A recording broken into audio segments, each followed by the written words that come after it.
Everything has been properly chilled, and we have got our yams. These are all so gummy.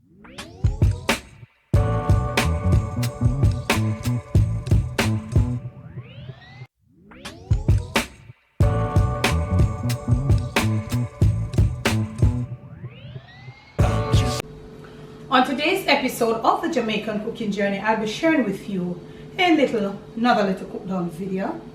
I just want to pause here to say special thanks to my patrons, and if you would like to be a part of my patron family, check in the description. There'll be a link. Our post notification shout outs today goes right up there. Now you know this is the month of January. We are winding down, yes, and I always never cook like big stuff like rice and peas, because you have done it all through the year coming down to the holiday season, and I normally just do some cook downs. I've not been giving a lot of cook down videos because we cook a little here, we cook a little there, but that's just how we roll on this channel. So we're coming down to the end of January, so as we come and then we start moving to February, we'll continue with our regular cooking, rice and peas. I just want to stay away from those, and then when I don't cook, I cannot give you a cooking video because I don't know, I cannot afford to cook and to throw my food out. Okay, so let's proceed. But today's video is going to be my signature brown stew saltfish, and I'm gonna put that with some Jamaican Renta yam. It's classified as soft yam, but in Jamaica we call it Renta. So I've gone ahead and I've put my water to come to a boil. Yes, you want to put this yam into water that is boiling. I also have already salted my water. I have already right here boiled off a piece of saltfish, and it's in some water being cool. You can too, when you put it in the water to eliminate most of the salt, you can squeeze a lemon or a lime in there. Now when you are trying to eliminate, there's a tip for you: pickle or saltiness out of something that is pickled. You don't want to go boiling it, boiling. Remember, it is heavily pickled, heavily salted, and hence that's why we say we scald it off. As soon as you put it in the water and it starts to boil within a minute, you are to throw that water off. And if you feel that you want to boil it again, you do it just the same again. Your just simply common sense would tell you that whilst it boils and it continues to boil and the water starts receding, that thing is automatically, the salt that has, when it starts boiling, that take out some of the salt out of it, it is injecting it into the thing. So if I have this piece of saltfish and I want to get the salt out of it, first I always wash off that heavy dry pickling salt. Then I put it in some cold water. As soon as it comes to a boil, within 30 seconds or a minute, I throw it out. I don't leave it there to boil for 15 minutes because that thing is just to absorb the salt. But if that makes sense, you can tell me. If it doesn't make sense, you can say. So I have here, I've boiled it off once and I have it in some water. I'm going to put it throw off this and putting it into a second set of water for probably another 10-12 minutes, and I'm going to be using some lime juice. So with that out of the way, these are my little condiments. I'm going to be putting these with my saltfish, my tomatoes, my onion. I've got a scotch bonnet and scallions. I've got a little black pepper. That's a lot for me, and I think I've left out 2 pegs of garlic. Now this is my yam, and I'm going to be waiting on my water to come to a boil. This is a yam that I do not like to hold with my hand because these yams, they do scratching. You don't want to be using the gloves either, because the gloves, as soon as you peel it and that sap thing there, the gloves is going to be sliding on it. So I'm going to be peeling this yam and return. So we are Jamaicans. Moreover, me a country girl. I don't know if you have ever peeled a big piece of yam. You can say. So these yams, they oxidize easily, but the thing about some of them, and when they oxidize, no what's that thing, lemon or lime or anything cannot bring back the color. So what I choose to do, you notice there is the thing on it just the same. You see it? It's turning that little red color. So I'm trying to get my way very fast around it. And I'm peeling it like all the people in the country would do it. You know? So you don't tell me I'm gonna wash the yam. I'm nasty. I'm gonna be slicing it. And you don't want to cut these yams too thin. So our yams are, and you see this one has a little dark color. But that's the nature of it because they are like about 2 days old.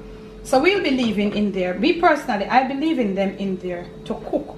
I've already salted the water. But what I want you to know about these yams is how to cook them. We have them on a medium like heat, but you don't want to cook these yams until they are fully cooked through on the flame. You want to cook them 3/4 of a way, and I'm going to show you how. And when it's 3/4 of a way cooked, meaning when you test it with a fork or something, it doesn't go through easily. You're going to turn your flame off and leave it to continue in the water whilst it stays there in the hot water. That hot water will finally go through them within 10 minutes, and they will be properly cooked and come out firm. If you cook them too much, yes, turn our flame down. And when you cook them too much, and when you're taking them out, they will be mashed. They're of a soft nature, even softer than potatoes. They're of a softer nature than potatoes. Now, we are going to be going to our saltfish. I am going to go clean my saltfish up. I have been doing these saltfish videos and other videos for almost 7 years now. I know I don't have to stay here and show you how to clean your saltfish up. So I'm going to do that. I'm going to get my little condiments ready, and when we come back, the most important thing that I want you to see, if you are new here especially, but if you are not new here, you know how we do it. How we make, how I make my signature brown stew saltfish. And I'm going to put it with this soft yam, Jamaican Renta yam. And this is going to be one of my cook down videos for the month of January. I'll catch you in the next clip. So you see, that's where they're at. Like, let me show you. Where on the outside is like been cooked, and you see like it's mashing, but the core is not cooked. So at this point we turn our flame off and we cover it down for another 10 minutes. And you see, you have to cook it with your pot halfway because they have a pretty good amount of starch in them.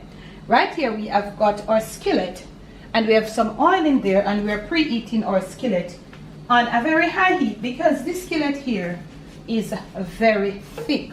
So I leave my oil to preheat and return. Our oil is somewhat preheated, and I'm going to be putting my saltfish pieces in now.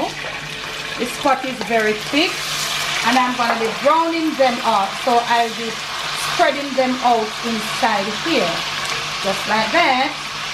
And as soon as they start taking some brown color, I will come back to turn them. Right here I have got me some garlic and my scallions, yes. And I have also got really amalgamated here some Scotch bonnet pepper right here, some onions and some tomatoes. You see that? You don't want to start moving them around until they're at the point, because if you start moving them around before, it will get all stick in there. And all of that. You see that nice pretty brown caramel looking color? Yes, this is what you want. And as this happens, you just want to come to turn it over. You see that? Brown and pretty. Now let's dump some of our green scallions. I have the white part too, and some garlic in there. It is gonna take this flavor, and it is gonna be mixed in with the browned up saltfish. You see that? Yes, this is how I like to do my saltfish, and I'm gonna stay here now and move around my green scallions. I don't want them to be getting all burned right here. I'm just mixing, because you know this green scallion, it gives so much flavor. My garlic is there too, and they're all together doing their thing. And you see the brownness of my saltfish and all of that, getting the flavors out and all of that. You could add some cabbage, you could add some callaloo, you could add some pak choy, some spinach, whatever you want. So now this is the time for me to add all of this right here. And when I add all of this, what I'll do, I'll just leave it right there. Just a little cracked black pepper. Do a little generously, depending on what you want. But the more little generous, the better it is for the dish. We can do it now, and then at the end, we can probably add a little more. Okay, so now I'm just gonna cover this down. This cast iron enamel, it produces so much steam. So I'm just gonna slightly turn my flame down. I'm gonna give it probably about 3 minutes, and when we return, you will be seeing the breaking down of the tomatoes, also of the onions. Our scallions won't have any time to burn because the steam that will be produced in there will not allow the scallions and the garlic to burn.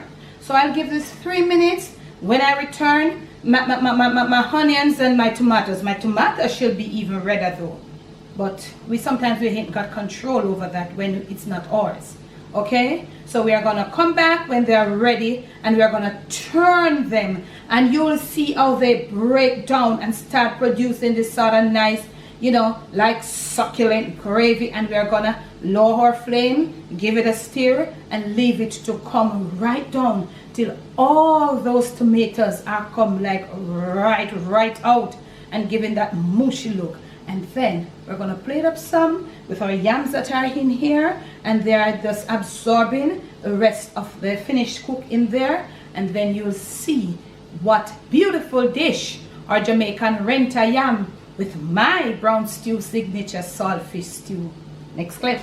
You see that? You see this steam? Okay.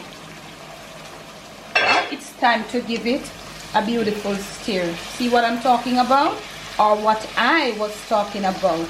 You see, even though our tomatoes are not so ripe, cherry ripe, the steam has gone through them, and they have been so mashed, so mushed. You see that? Yeah. There is something I would like to tell you, and I'm going to show it to you. At this point, you can put a chops of either Worcestershire or a little soy sauce to turn it. Not a lot. I'm going to show you. This is my mushroom flavor, and I think this is the best one. So I'm going to put like about 1/4 teaspoon in there. Not a lot, because you know, some brown stew chicken we I make. And I'm just gonna show you how it will transform it. Or better yet, if you have got your brown sugar that we did the other day, you can just do a little like that. Look at this. I'm gonna show you, baby. Look at that. Look at that. You see that pretty color? Dad, you see that? Yeah. You're the pan it or you're not the pan it, Dada? Talk to me, Dad. Talk to me. Talk to me now. Your flame at the lowest right now, and you're gonna leave it for just here. Look here. It's true, you know. Just get a little bit more of your black pepper, and that's it. I don't put like powdered seasonings and all of them something. It's just it, baby.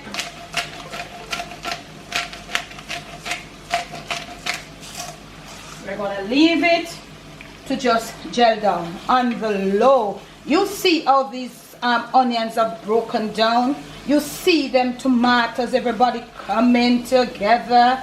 You see that beautiful transformation of the brown stew saltfish. No, sir. Papa Jesus. Look at that. Look at that. Let me show you. Let me show you in case you don't know. Next clip. We are ready. In case you didn't know, it's time to plate. We have turned our flame off. Everything has been subsided. Everything has been properly gelled. And we have got our yams. These are all so gummy. Yes. And in case you didn't know, it's time to plate. Let me plate some of this for you. Tell me in the comment section when was the last time you have brown stew, saltfish, and Jamaica Renta yam. Let me clean this plate for you. From my kitchen to yours, from my Jamaican kitchen to your family table, to your plate, and most of all to your stomach. This is a real, authentic Jamaican sitting. Renta yam and brown stew saltfish. Please do enjoy. Thanks for watching. Thanks for the love. Thanks for the support. I'll catch you again with another video.